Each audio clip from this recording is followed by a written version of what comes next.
It was a very quiet morning, Saturday, 6:30, the last day of the Feast of Tabernacles, the happiest of all the days of the feast. Tonight, there were supposed to be celebrations across the country with dancing, holding the Torah books because of the end of the cycle of reading of the Torah and the beginning of another one. There were youngsters that had a party all night out in the nature. There were a lot of Israelis that were asleep. It's Shabbat. And there were a lot of soldiers that had no clue that in a few minutes their lives will either end or change forever. And then exactly at 6:30, with a barrage of hundreds of rockets,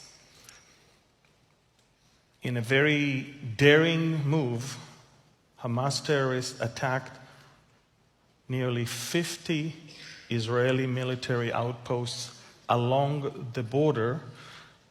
And once they neutralized them, they managed to breach the wall and the fence and open a wide road for their vehicles and their motorcycles.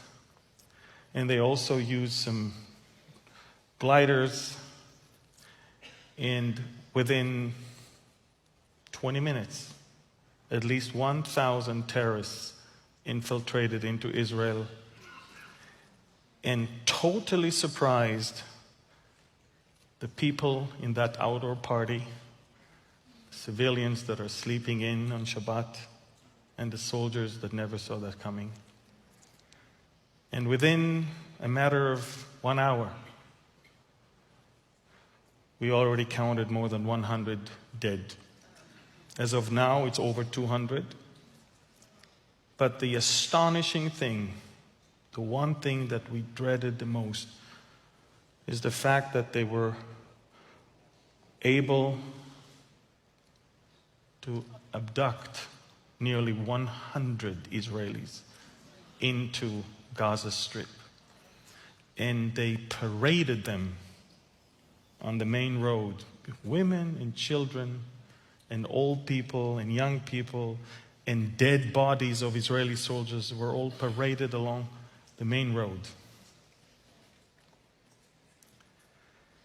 So Israel declared war, and we're about 10 hours into this war with over 5,000 rockets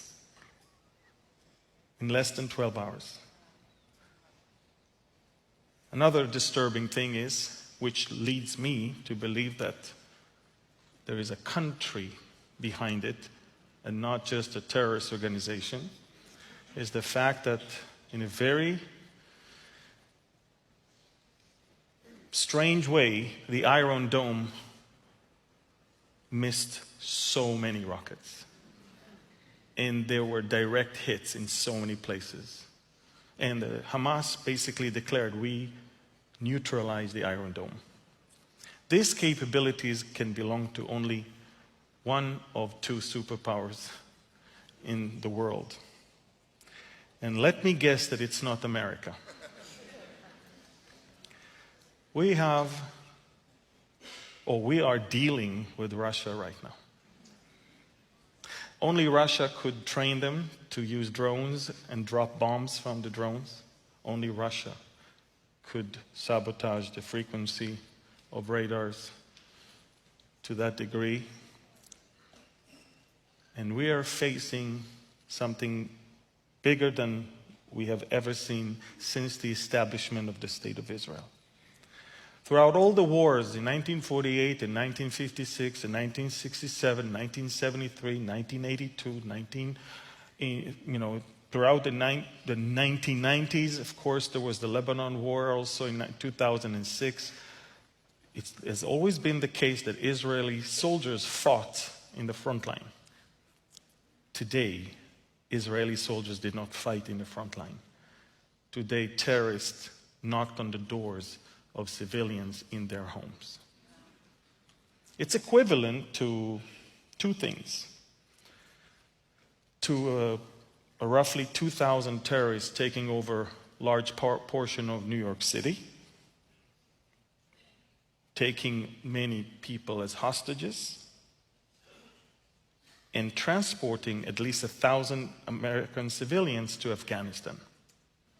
That's the magnitude of what we are experiencing right now.